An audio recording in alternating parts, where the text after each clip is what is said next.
This is News 6 Tonight. Hello, everyone, and welcome to the Monday edition of News 6 It's the Tonight. best one. Some people like it the best. Because you get, well, I like them all. I just want to be on the record saying that. But I feel like it gives people a moment to catch up on stuff because the weekends are sometimes beautiful here in Central Florida. Many times they're beautiful. So you spend a lot of time outside not paying attention to the news. And this is when people can get caught up. I spend 0 minutes watching the news on the weekends. Should I not say that? I'm Ginger Gadsden. I get caught up. I like to get caught up. I stay caught up. I stay Good caught evening up. to you. Hope that weekend was a great one. Had a really nice weekend. Yeah. He's enjoying North Carolina. Thanks for Great. joining us here on this show as we have a casual look. Sue always joining us from Nova Sue. Scotia. Good to see you. At your headlines from Florida. So I love that some of our most faithful viewers are from Nova Canada Scotia. and from North Carolina.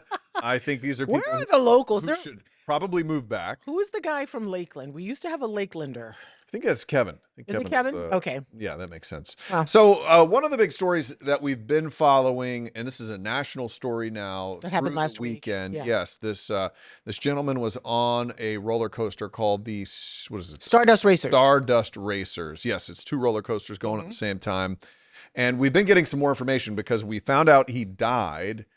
At first, we were assuming it was probably a heart attack or a stroke or something like Blunt force. and then it came out multiple blunt impact injuries. He was only 32 years old when he passed away.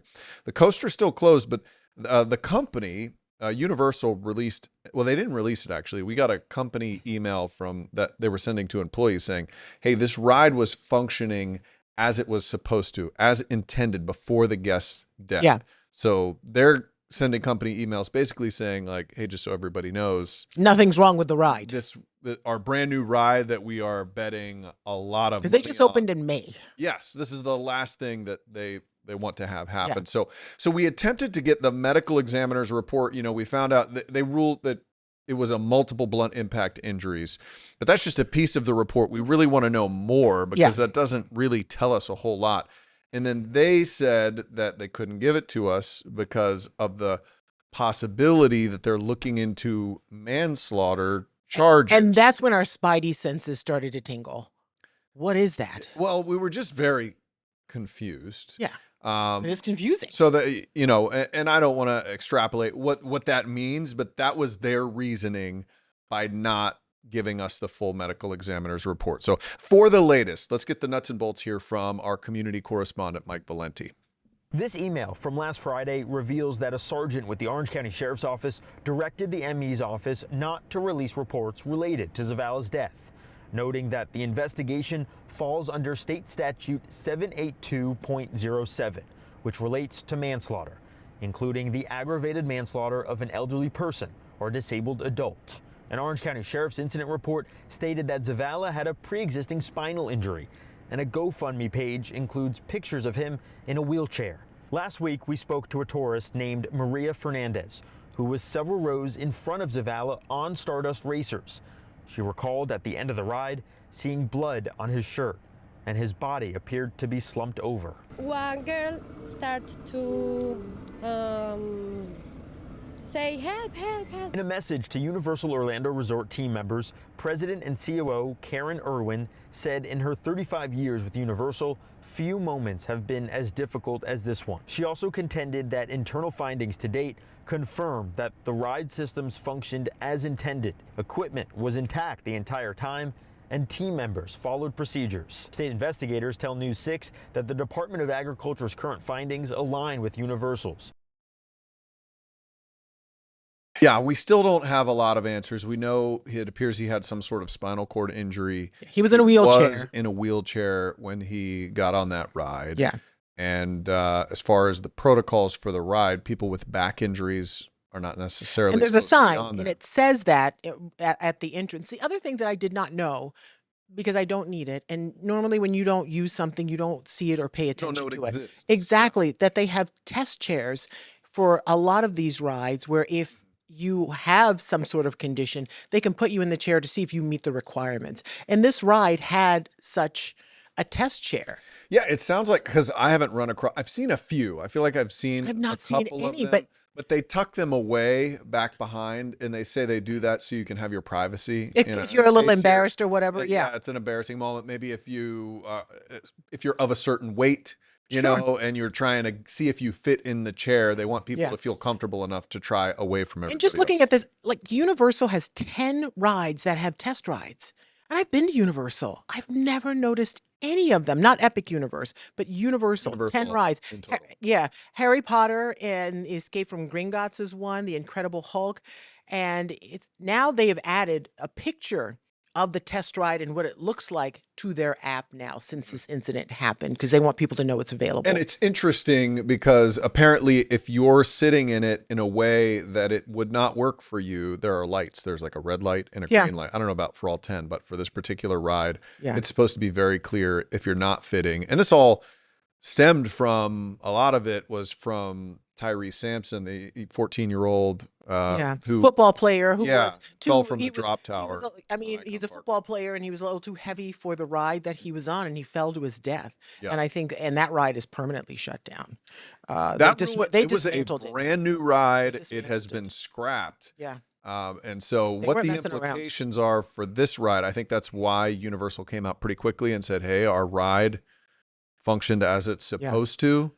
But The- we'll have to wait and see. And by the way, I think the family, they hired I was Benjamin just going Crump. to say, I just want to say one other thing that they hired the same attorney that Tyrese Sampson's family hired. Yeah. It's Benjamin Crump, and he's usually a civil rights attorney. So more to come on And that. he does usually cover civil rights, but as we mentioned today on the news, he got that family more than $300 million, and that was Yeah. just a piece of that. So A lot, still, Yeah, a lot to many unpack. more answers coming our way on that because we'll keep asking questions and hopefully won't we'll stop. get the full answer. Okay, switching gears now to another story. Our investigators do a great job, and every day They're the best. there's a new scam somewhere, somehow people believe these things. This one I could see myself falling for. There's a gentleman who was in a little fender bender, and you get a little ticket and you get points off your license. He got a call saying, hey, do you want to get rid of this? We can take care of it for you. And that it sounds so good. You're like, yeah, I get my points back. Nobody will ever know. It's like this, Yeah. that, and the other. Okay. I'm going to let our News 6 investigator, Lewis Bolden, explain part of what happened. Damian Shellberger was in a minor crash in his Chevy Silverado. He was ticketed, and even though the damage was minimal, the phone call that came about a week later was costly. This is Sergeant Anderson with the Volusia County Courthouse and Civil Processing Division. I'm calling in regards to a citation we have here for Mr. Shellberger. So this person had all of the information. The price of the ticket, he knew everything. Here's how. After you get a traffic ticket, it goes from the law enforcement agency that issued it to the county clerk of the court's office. Once it gets to the clerk's office, it becomes a public record. And all of the details of the ticket, the date, the vehicle type, are online for anyone to access, even criminals. I can get the ticket removed, no points, no nothing. Just pay the ticket. He sent the money via Apple Pay. The crook said they didn't get it, so he sent it twice and was out of $332. The clerk's office will never call you. If you ever get a call claiming to be from the clerk's office, hang up, find the number independently, and call back yourself. It just pains me that he paid it twice. That's the part that gets you. No, but these people who have nothing better to do than to sit around and go through these public Imagine records. if they use their powers for good. You'd make a great journalist. By going through good, you public mean records a like that. job. I do mean, yes. Start a company. Yeah, and I could see how this poor guy would fall for it because they had all of the accurate information. legit. It wasn't like they were fishing for information. They had it because it's part of the public sphere.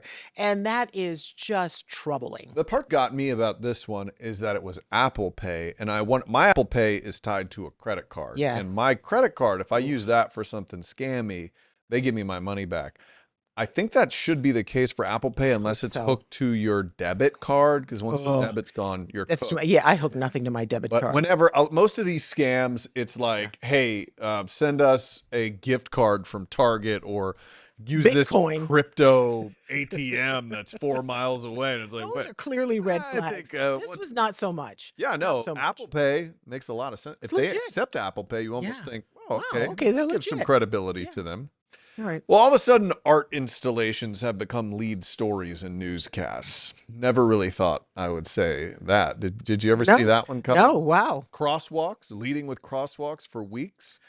We had that in the news a ton, and we're still following it. It's still a big story. And when you're talking specifically, there was a Pulse Memorial crosswalk here in Central Florida. That one, and then they colored over a ton of other Yeah, crosswalks yeah. as But that's the well. one that I know that But that we was the are big very one. familiar with Yes. because of what happened at Pulse nightclub. So now we're asking questions about other things. So Soto, which the cool kids call south of downtown. They call it Soto. That's what the cool kids call it. It's actually It is south Yes. of downtown. The cool kids call it Soto. I'm sorry, I can't pretend to be a cool He's kid not a cool anymore. kid, everybody. I have too many wrinkles.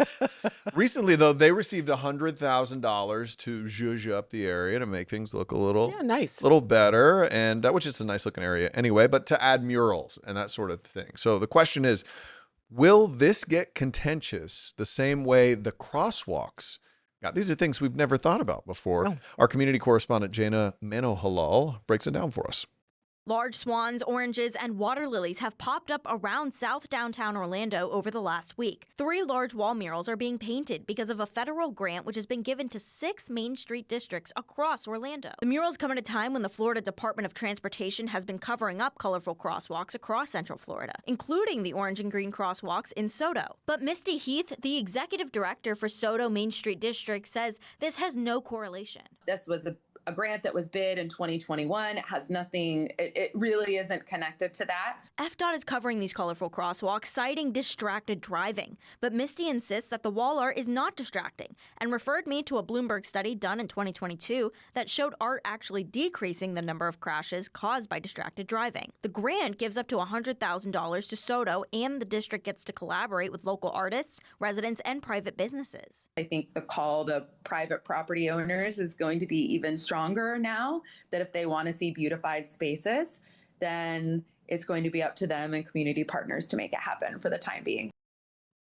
Okay, that is proof that you can make a study say anything, because I don't understand. I can see a mural not hurting the distracted drivers, but the fact that murals are up is not going to make you less distracted. How is that humanly possible? In the study that is There's a study for it. So anyway, the one thing I learned in statistics class is never trust studies or statistics because they can make them say whatever they want. But it's interesting. Those are all private property. Sure. So the government can't come in and paint over anything them as or tell you well. what to do with it. That one in front of Pulse was a right of way owned by the state. But then they also came in and started saying cities had to paint over things that the state didn't even seem to really have jurisdiction in. So yeah, it's been one of those stories. It's like it's hard to wrap your brain around. It's like what's what.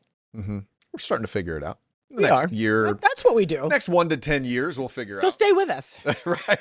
as we figure it out committed. together. Yeah, Right. exactly. All right. Literally stay with Coming us. up on the other side of the break, we're going to talk tariffs and how we've been talking about it for a while. Well, it seems like it may have arrived on mom and daughter on their doorsteps for their business. We'll talk about it on the other side.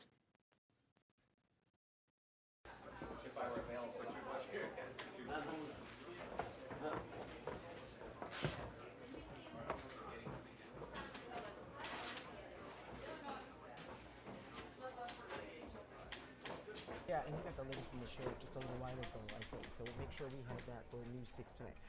Hey, thanks for stopping by. We know you're busy, but news doesn't stop, and neither do we. That's right. And this is News 6 Tonight, where we leverage this entire busy newsroom with our community correspondents, our producers, our content desk, and then we filter through that. We have a casual conversation about the news that impacts Central Florida. Yeah, we live here in the community, and we rely on you for our neighborhood network because you're our eyes and ears as well, and we can't do it without you. So you can watch us all over the place, YouTube, News 6 Plus app, and clickorlando.com. While you're here, feel free to engage. Let us know who you are and where you're from.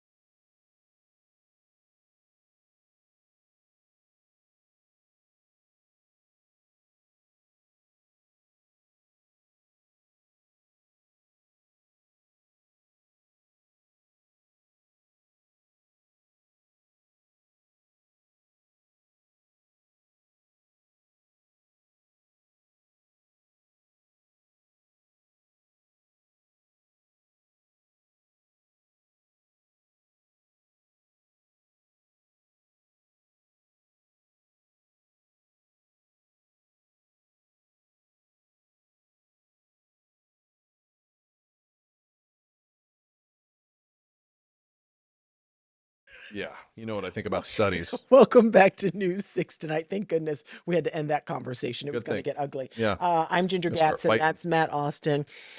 Thanks for staying with us and joining us tonight for Mm-hmm. News 6 Tonight, where we're catching you up on some of the day's headlines. Another big story we're talking about is coming out of Osceola County. There's a mom and daughter who own a dance studio. And when you have a specialty thing like that, they're already expensive, right? You got to get the slippers, you got to get the tights, and all the other things that go along with it. Yeah. And so our News 6 community correspondent, Laverne McGee, met a family, and they were saying, okay, they said the tariffs were coming, but these slippers have almost doubled in price. That's ballet slippers. That is a lot. I was wondering, last time I went to try a pair on, I was Okay, like, these that's feel okay. like Maybe it doesn't impact you, but it impacts these young ladies who are going to school and learning this craft. And they said like the Biden administration It's double tariff. enforced tariffs on Russia, and the Trump administration now has doubled down on that. So it really has caused them great angst. Here's a bit of Laverne's report. Jacqueline Doherty started taking ballet lessons at the age of 3 and now owns her own dance and music studio with her mother. They teach piano, violin, and ballet. They say they try to sell her students the best ballet slippers and point shoes they can find. I get these ones from Russia. They cost about $180, and Jacqueline says the prices keep going up. Her mother Jody says they can't even order them now from the company they've been using for over 10 years. Saying that due to the tariffs, they're no longer shipping to the United States. They say the constant changes in higher U.S. tariffs are putting a financial strain on them, and some parents can no longer afford to take lessons with the rising costs. I've seen violin prices go up. I've seen point shoes prices going up. In some cases, they say they have to sign a form acknowledging they're responsible for the price after it's ordered, even if it goes up because of a change in the tariff amount. I don't know if it's like a $5 extra fee or a $50 extra fee. Joni says she tries to work with parents on prices, but says she's not sure how long they can sustain their costs continually fluctuating. It's the problem because you don't know what it's going to cost from day to day, month to month. And that's expensive. And you wear through them. You just don't get a pair. I mean, you could get a pair and then you dance, wear them out, and then you have to get another pair. And by the time you need another one, probably they've gone up in price yet again. Anybody out there listening should start a Russian ballet shoe company here in America. How is that going to work? How is that going to work?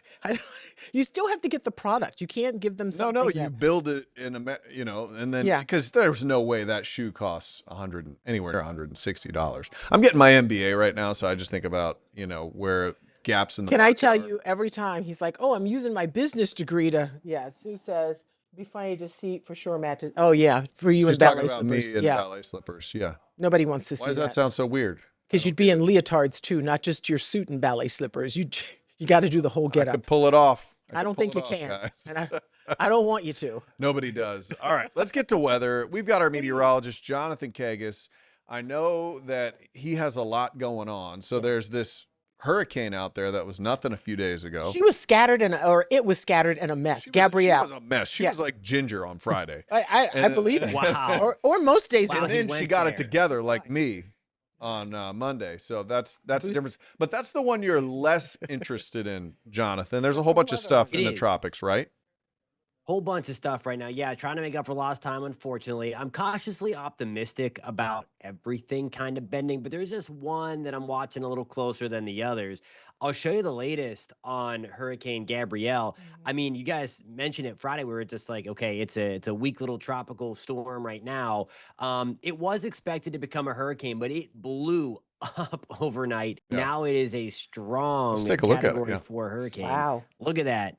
Bad boy. Bad That thing, girl. that is a well-defined eye. Nobody was rooting for this thing. We're like, oh, stay out No. there, you mess. No. Now the good news is like it's even leaving Bermuda alone. The Azores will have to deal with the low end hurricane way out there over the next week. But I mean, again, that has been the theme for everything to curve. There is a cold front, and I'll show you these other two ways. By the way, that one of the ones that I've been watching, the development chances did go up at the 8 o'clock update. That's that one that's further out. We never like whenever the bubble is that close to us. But even so, I'm cautiously optimistic that once it gets close to the Bahamas, if it's even It'll be anything, turning. there's a lot of ifs. It should turn. There's a You can see cold it front. turny, a little turny blob there. Yeah, there is, and we're gonna That's get a into weather this fact.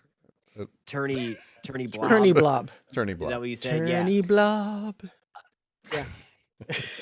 I So one of bad. the only reason why I'm giving this, and you got to respect the weather at all times, of course. Yep. But the only reason Absolutely. why I'm giving this a little bit of extra play is because there's two storms near each other. That always complicates the forecast because whatever one does, it could impact the other in track and intensity and all that stuff. And then we have this little bowling ball thing coming down. You see that where it's like blue near Mobile and Atlanta, and you see those circles, Yeah, the little what's donut that? hole. That's an upper low. And that upper low, at least in this rendition, this model run here, wants to cut off from the normal west to east flow. We call that a cutoff low. Very descriptive. It's cut off from the flow.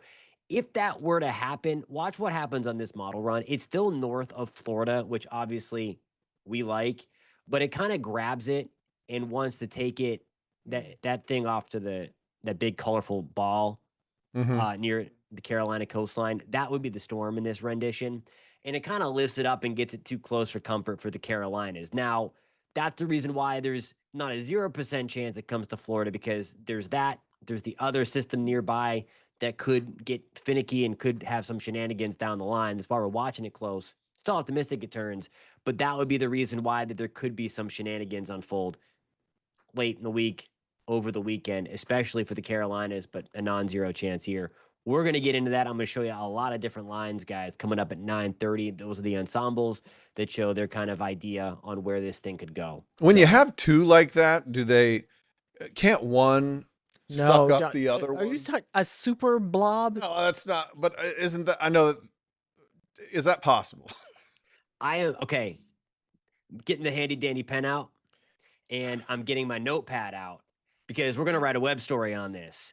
Can we create a super blob megastorm? The answer to that is no. So Short article. Yeah. It would be a Matt good said- clickbait. Matt asks, Yeah, it would do Sharknado. something known as the Fujiwara. So they would kind of pinwheel off of each other, or one is just stronger than the other and it completely shears the other one apart, and then it dies. So if there's two there, that's what happens. Fujiwara, also my favorite roll at my sushi place. I love the Fujiwara. Wait, they have Jonathan. that? with some soy sauce. No, but it would be a good one. Jonathan Kagas. I was gonna be like, I hate Where? sushi, but I would try it just because of the name. We should name one. Check him out at 9:30. He's going to have all sorts of good stuff for you. Thanks for checking in with us, Jonathan. We appreciate it. Okay, when we come back, we are going to have a tribute to one of the sweetest souls you've ever seen. Stay with us. Welcome to News 6 Tonight. We are so thankful that you're joining us here wherever you found us. Yeah, you know what this tells me? If you have made this your new streaming destination, it tells me you're smart. Also, good looking. Because you chose to watch the news in a different way. That makes you really smart. Anybody can give you the news from a teleprompter or an old newspaper. We do it in a fresh new way. That's right. So check us out wherever you like to stream. We have this app for your TV, News 6 Plus. You can find it on Roku and Amazon and whatever your smart TV is cooking. So thank you. We would love to hear your comments down Oh my below. gosh. Yeah. And then we'll show them. Yeah, we will. News 6 Plus. The plus is you. Ooh.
Oh, yeah.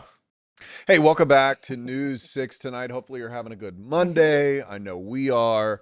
And this story is just the perfect one Oh to my end. gosh. We thought. So there is only one surviving Army Ranger from D-Day, which is sad to think, but you have to be elevated in age to be able to make it here. So 103-year-old Major General John Rahn. Look at him. Get a look at Look this at him. stud. He received a U.S. Congressional Gold Medal in Winter Park. Let me tell you something about this medal. It's been awarded fewer than 200 times in U.S. history. Past honorees include the Wright brothers, Thomas Edison, Isn't that crazy? and Martin Luther King Jr. are people who have gotten this award. I love him. So again, Look at him. Major General John Rahn, very cool in Winter Park as, sadly, one of the few people living today. The percentages are very small. Well, they call them the greatest generation for a reason, because these are men who did things that we can only read in history books about now, that we don't have to do. And thank God that they were brave enough to do it. Can you imagine if our 18 and 19-year-olds now Don't criticize them. were thrown? Don't I'm not criticizing them. I'm talking about how these were men. Yeah. These were the guys. And man, what an honor to be able to see that. It really is. So- And the fact that he's 103 years old is incredible. He looks amazing. I wish we could have heard. I love the sweet voice of people who are older, and I love listening to them because they have so much wisdom. Yeah. They have so much to impart. Absolutely. And after serving there, he went on to serve in the Pentagon. He was in for 36 years. Very cool guy. Major General John Rahn. Thank you, sir, so for much. your service. Thank you. Have a great night. Bye.